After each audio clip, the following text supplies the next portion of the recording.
तो आज का हमारा टॉपिक है सेकंड पॉलिटिकल थिंकर। इनके बारे में हम पढ़ेंगे। इनका नाम है थॉमस हॉब्स और ये एक राजनैतिक चिंतक थे। तो आइए हम इनके जीवन के बारे में कुछ जानते हैं।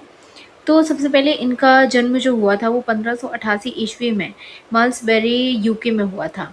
ये एक पादरी के घर में जन्मे थे और ये उस टाइम इनका जन्म हुआ था जब इंग्लैंड में गृह युद्ध की अराजकता का गहरा प्रभाव पड़ रहा था। और इनकी एक बात बहुत फेमस है कि इन्होंने कहा था कि मेरी माँ ने, जननी ने उस समय 2 लोगों को जन्म दिया, एक तो मैं, दूसरा भय। क्योंकि उस समय अराजकता का बहुत ज़्यादा माहौल था, चारों तरफ युद्ध हो रहे थे, गृह युद्ध हो रहे थे, निरंकुश शासन हो रहा था। तो ये सब के बीच में भय के बीच में पले-बड़े थे, इस वजह से वो इनका उस पे बहुत प्रभाव पड़ा। तो इनका दृष्टिकोण अराजकता से बचने के लिए सुरक्षा की गारंटी को सर्वोपरि माना इन्होंने। इनका राजनैतिक सुझाव था चार्ल्स प्रथम के काल में राजसत्ता राजा का प्रबल समर्थन किया। ये इनके मेजर वर्क्स को देख लें हम तो इनकी प्रमुख कृतियाँ हैं कुछ और इसमें सबसे फेमस है लेविथान, जो 1651 में लिखी गई थी। इन बुक्स को आप थोड़ा पढ़ लीजिए और इनके सन भी देख लीजिए क्योंकि ये अधिकतर पूछ लेते हैं। तो हॉब्स की सबसे प्रमुख कृति है भौतिकवाद और निरंकुश राजतंत्र का प्रबल समर्थन है। तो लेवियाथन में इन्होंने भौतिकवाद और निरंकुश राजतंत्र का प्रबल समर्थन किया है। और इन्होंने माइकल ऑक्सफोर्ड एक फिलोसोफर थे जिन्होंने इनकी इस रचना को सर्वश्रेष्ठ अंग्रेजी साहित्य कहा है। दूसरी थी डी साइव 1642 की। इन्होंने नागरिक के विषय में लैटिन भाषा में लिखा है। तीसरी है द एलिमेंट्स ऑफ लॉ जो 1640 से 1650 में लिखी गई थी। हॉब्स की प्रथम रचना थी। तो ऐसा ही पूछ सकते कि हॉब्स की प्रथम रचना कौन सी थी, तो आपको याद रखना है द एलिमेंट्स ऑफ लॉ। ठीक है। इनकी तीसरी थी डी कॉर्पोर, तो ये 1655 में थी। शरीर के विषय में एक दार्शनिक अध्ययन था। और लास्ट थी उनकी बेहेमोथ, 1681 में थी। इंग्लैंड के गृह युद्ध की आलोचनात्मक और ऐतिहासिक समीक्षा की गई थी। आइए इनकी अध्ययन पद्धति के बारे में पढ़ते हैं, इनकी मैथोलॉजी कैसी थी। तो वैज्ञानिक भौतिकवाद, हॉब्स को राजनीतिक चिंतन में पहला वैज्ञानिक भौतिकवाद विचारक माना जाता है। तो ऐसा क्वेश्चन भी बन सकता है कि राजनीतिक चिंतन में पहला वैज्ञानिक भौतिकवादी विचारक किसे माना जाता है, तो वो थॉमस हॉब्स को माना जाता है।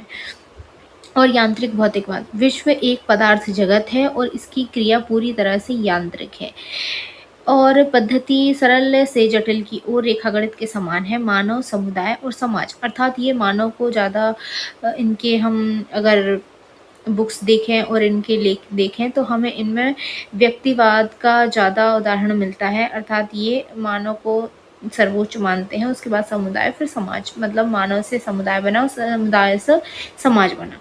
राजनीतिक चिंतन में ज्यामिति और भौतिकी के नियमों का अभूतपूर्व प्रयोग किया गया है। इनके पिता पादरी जरूर थे पर ये उतने धार्मिक नहीं थे। ये विज्ञान की ओर इनका ज़्यादा रुझान था। तीसरा हम पढ़ते हैं प्राकृतिक अवस्था, स्टेट ऑफ नेचर। तो फर्स्ट था स्वरूप व विशेषताएं। यह एक काल्पनिक विकल्प है जहाँ कोई भी यांत्रिक करने वाली शक्ति नहीं होती है, नियंत्रित करने वाली शक्ति नहीं होती है। यहाँ न्याय, अन्याय और निजी संपत्ति जैसी अवधारणाओं का पूर्ण अभाव होता है। दूसरा मानव स्वभाव, व्यक्ति विवेक की बजाय विशुद्ध तृष्णा और इच्छाओं से संचालित होता है। इन्होंने ऐसा इसलिए लिखा क्योंकि जिस समय अराजकता की स्थिति हो रही थी तो मानव बहुत ही अपने आप में ही इच्छाओं को, अपनी तृष्णा को मतलब गलत तरीके से और संचालित कर रहा था, अर्थात ग्रीडी हो गया था इंसान। ठीक है। तो मानव के भीतर आत्मरक्षण की अत्यंत प्रबल भावना उस टाइम पे आई क्योंकि लोग फिर अपना सोचने लगे। जब अराजकता की स्थिति आती है तो इंसान अपना ही सोचता है। ठीक है। तो स्थिति यह सतत युद्ध की स्थिति, war of all against all है। ऐसी अवस्था जहाँ किसी भी व्यक्ति की सुरक्षा की कोई गारंटी नहीं है। जब ऐसा माहौल होता है जहाँ कोई सुरक्षा की गारंटी नहीं होती है तो इंसान थोड़ा खुदगर्ज हो जाता है और अपने बारे में सोचता है, अपनी आत्मरक्षा के बारे में सोचता है।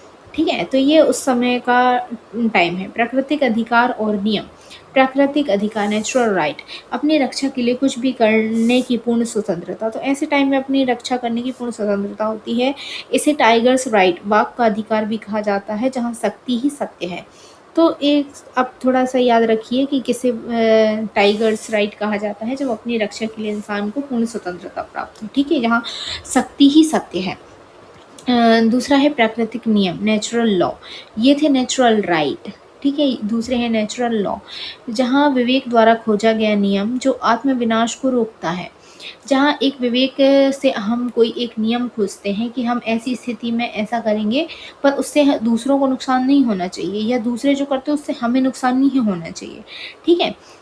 जैसे कि हम आज हमारे कॉन्स्टिट्यूशन में राइट टू स्पीक है, ठीक है? राइट टू फ्रीडम है। तो हम कुछ भी कर सकते हैं, पर हमारी फ्रीडम वहीं तक फ्रीडम है जहाँ दूसरे की फ्रीडम स्टार्ट नहीं होती है, ठीक है? अगर मैं अपने बालकनी में अपने घर में ज़ोरों से म्यूज़िक बजाऊँ, तो वो मेरी फ्रीडम है, ठीक है? पर वो फ्रीडम तभी तक है जब तक कि दूसरे को इससे कोई प्रॉब्लम नहीं होती है। अगर दूसरा इंसान इस चीज़ की कंप्लेन करने लगे कि मुझे इस चीज़ से दिक्कत है या मुझे डिस्टर्ब हो रहा है, तो मेरी फ्रीडम वहीं ख़त्म हो जाएगी, ठीक है? तो ऐसा ही है।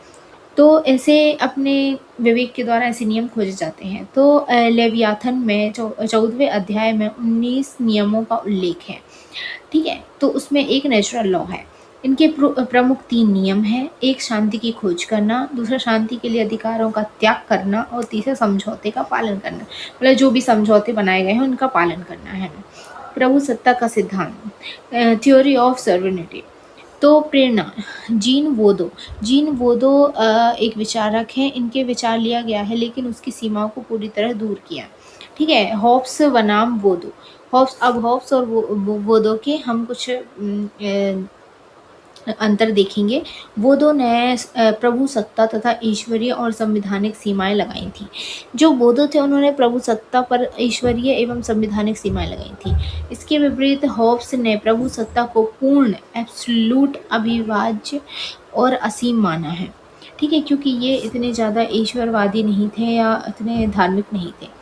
सर्वोच्च शक्ति, प्रभु सत्ताधारी किसी भी कानून या निजी संपत्ति के अधिकार से ऊपर है और उसका आदेश ही कानून है। प्रभु सत्ताधारी मतलब कि हमारा रिप्रेजेंटेटिव लाइक किंग और प्रेसिडेंट, पीएम, जो भी उस टाइम पे है, क्योंकि उस टाइम पे ऑब्वियसली राजा रानी की वो थी, इस वजह से शासन था।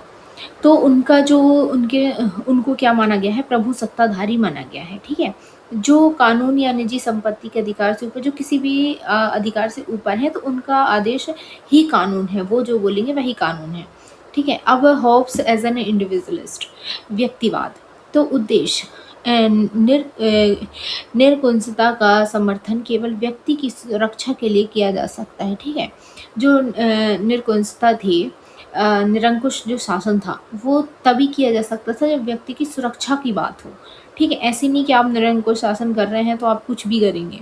आप ऐसा नहीं कर सकते जब तक कि आप उस व्यक्ति की सुरक्षा नहीं करते। अगर आप उसको गलत तरीके से करते हैं तो उसके लिए कुछ राइट्स भी इन्होंने बताए हैं कि हम क्या कर सकते हैं, क्या नहीं, ठीक है? तो इनका विचार था, राज्य एक कृत्रिम संस्था है। कृत्रिम संस्था मतलब जिसको बनाया जाता है, जो पहले से बनी हुई नहीं होती है, जिसको मानव द्वारा बनाया जाता है, समुदाय द्वारा बनाया जाता है, उसे कृत्रिम संस्था बोलते हैं। जिसका साध्य गोल व्यक्ति का कल्याण है, ना कि स्वयं राज्य का। तो राज्य क्या है? राज्य एक व्यक्ति द्वारा बनाई गई कृत्रिम संस्था है, ठीक है? तो इसका जो गोल है वो व्यक्ति का कल्याण करना है, ना कि स्वयं राज्य का। वो अपना खुद का नहीं कर सकते, वो व्यक्तियों के कल्याण के लिए ही उनको हम जैसे आज हमने चुन के अपने एमएलए बिठाए, अपने जो मंत्री हैं बिठाए, उनके द्वारा प्रधानमंत्री चुने गए।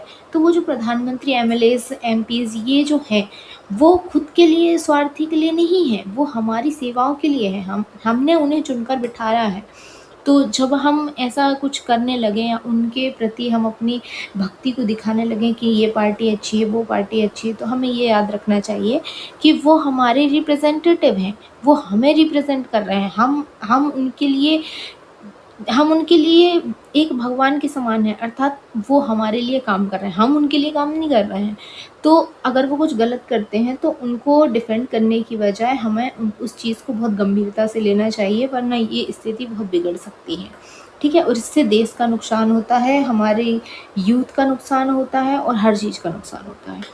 तो विद्रोह का जो अधिकार था, यदि राज्य व्यक्ति के जीवन की रक्षा करने में विफल रहा, देखिए यही बात आ गई ना, जैसे कि सरकार मान लीजिए सरकार राज्य से आप सरकार का, तो सरकार व्यक्ति के जीवन की रक्षा करने में विफल रहती है। अगर सरकार अपनी ज़िम्मेदारी नहीं निभाती है और लोगों को नौकरी नहीं देती है, लोगों को अच्छी स्वच्छ जल नहीं देती है, स्वच्छ हवा नहीं दे पाती है और नौकरियाँ उपलब्ध नहीं कर पाती है, तो उसी प्रकार अगर जीवन की रक्षा करने में विफल होती है, तो व्यक्ति को विद्रोह करने की पूर्ण अधिकार है। यही मतलब व्यक्ति विद्रोह कर, जैसे हम सोशल मीडिया पे कैंपेन चला देते हैं, हम हैशटैग चला देते हैं, हम उसका क्या कर रहे हैं, हम विरोध कर रहे हैं, ठीक है, हड़ताल करते हैं।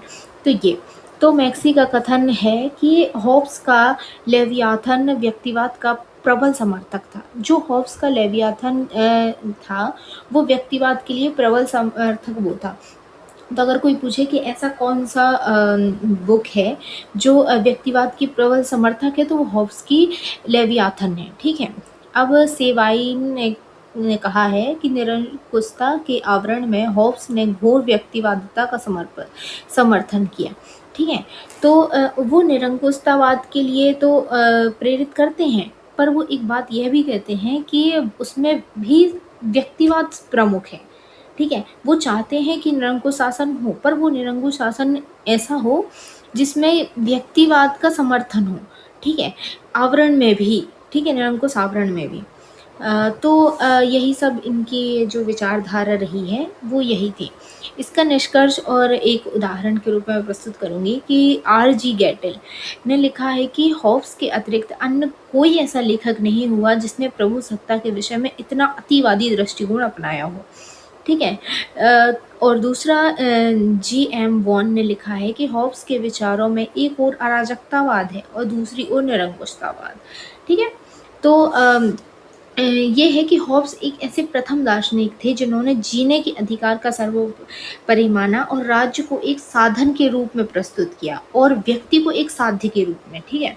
इसका अर्थ ये है कि हॉब्स ने जो राइट टू लाइफ है, जो हम आज कॉन्स्टिट्यूशन में आर्टिकल 21 में देखते हैं, तो अगर ऐसा आ जाए कि जीवन जीने के अधिकार को सर्वोपरि सबसे पहले किसने माना, तो वो था थॉमस हॉब्स ने माना, ठीक है। और उन्होंने राज्य को एक साधन माना कि व्यक्तियों की भलाई के लिए, व्यक्तियों के हितों